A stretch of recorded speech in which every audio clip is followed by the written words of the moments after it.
cash here. Pretty much by popular demand, I did transition pictures for Kahlil Gibran, the author of The Prophet, who died in 1931 at the age of 48 of TB-related illnesses, but also, and mainly, of cirrhosis of the liver from years of heavy drinking. He was Lebanese and emigrated to America at the age of 12 and soon became known as a pretty adept artist. He studied in Paris. He painted, I think, something like 700 works. But in 1923, he really hit the jackpot with his book, The Prophet, which is a series of stories, of fables that attempt to shed light on the meaning of life. It's one of the best-selling books ever written and is still in print after all these years. I think I was expecting a placid soul.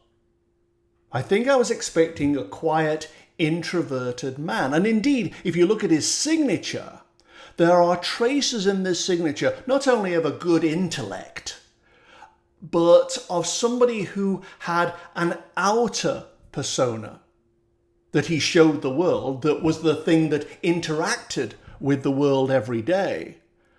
And then way back from that, he had a core of both wisdom, but also insecurities, problems, worries, anxieties, whatever it was, that were kept very, very well hidden. They were for him alone, and he would be very self-protective. Indeed, the year he brought out The Prophet, he also drew this. And when I went into the energy of this particular picture, it was like struggling through a blizzard. It was as if 10,000 pieces of lint were coming towards me, or cotton candy, were flying in my face. And walking against them was incredibly difficult, a real struggle. Suggesting that what drove this man to plunder the spiritual resources of various religions and so on was a deep need to satisfy gaps in his own soul, to fill those gaps. And the more I went through this blizzard, the harder it became. I've often thought that people who drink excessively or take drugs excessively are running away from something. It's not always the case, but I often think they are. And this was very much indicative of that. He seemed to be running away, and nothing seemed clear or straightforward. What he was able to crystallize and clarify on the page was not necessarily as clear in his own heart.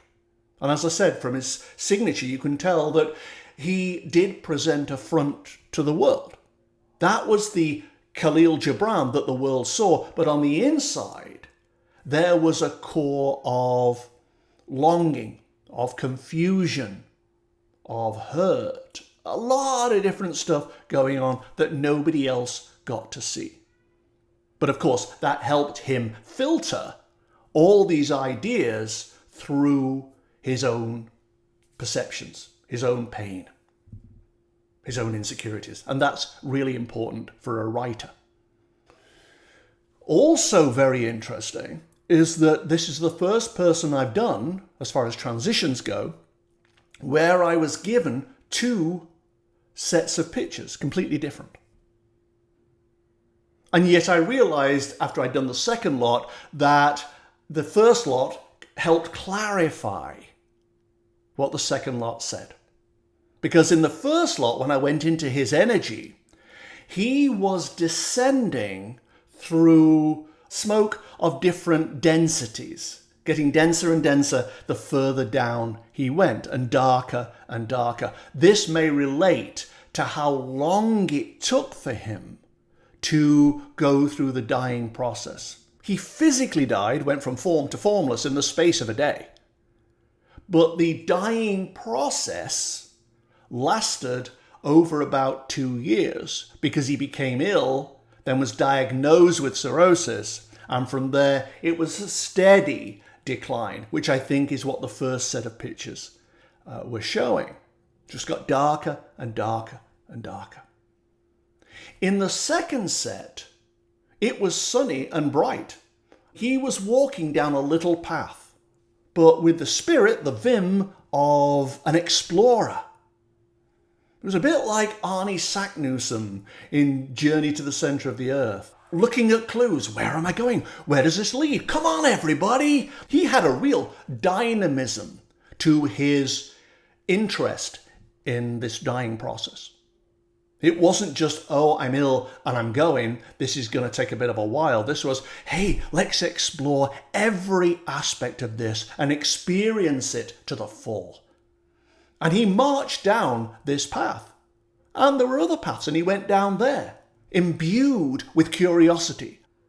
Eventually, he came to a gap in the wall, and this is where the darkest part came. This is interesting. I wonder where this goes. And he carried on down and down and down until eventually he came to the symbolic cave that I always see. And he stood there and thought, wow, this is it. And I suspect that that's the exact moment in 1931 when he actually crossed over. But even then, when he got into this cave, this metaphorical cave, he was so eager to gobble it all up. He took it rather like a sumptuous meal where you savor every mouthful.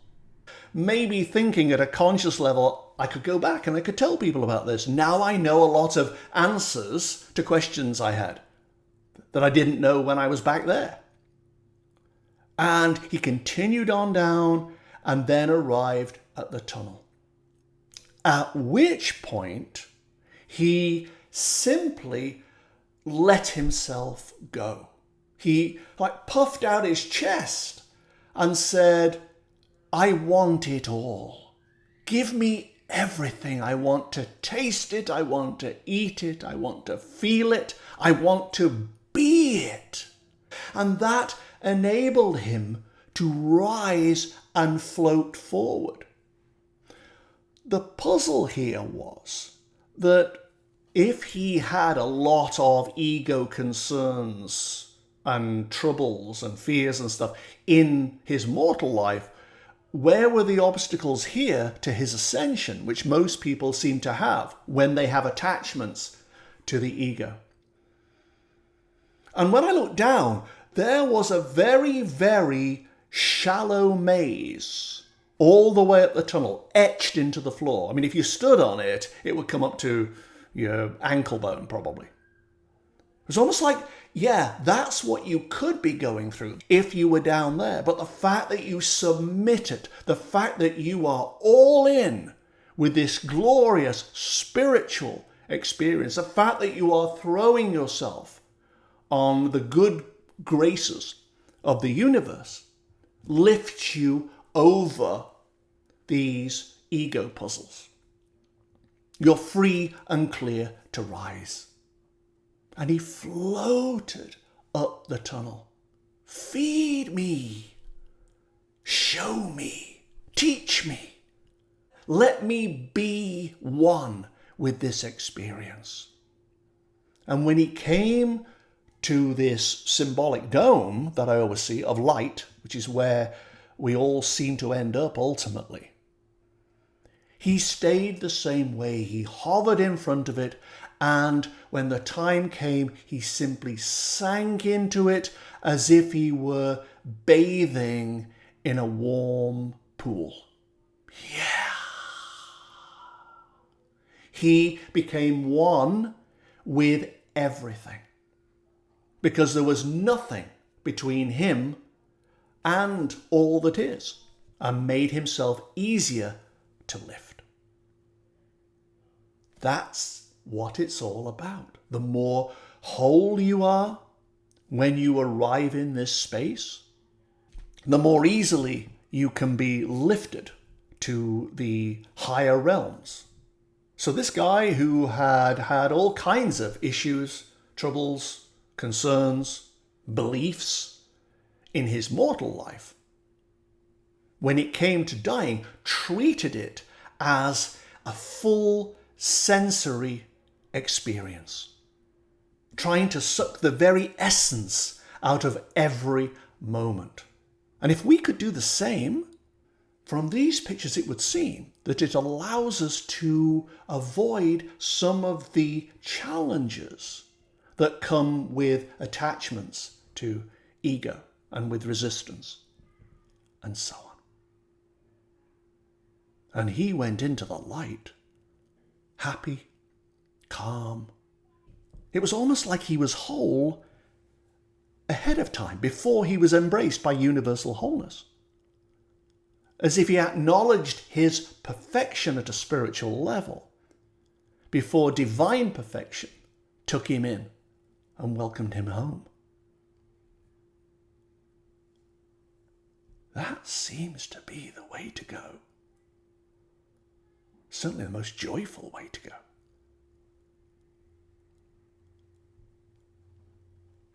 And that's what I learned from Kahlil Gibran. Thanks for watching, guys. See you next time. Bye-bye.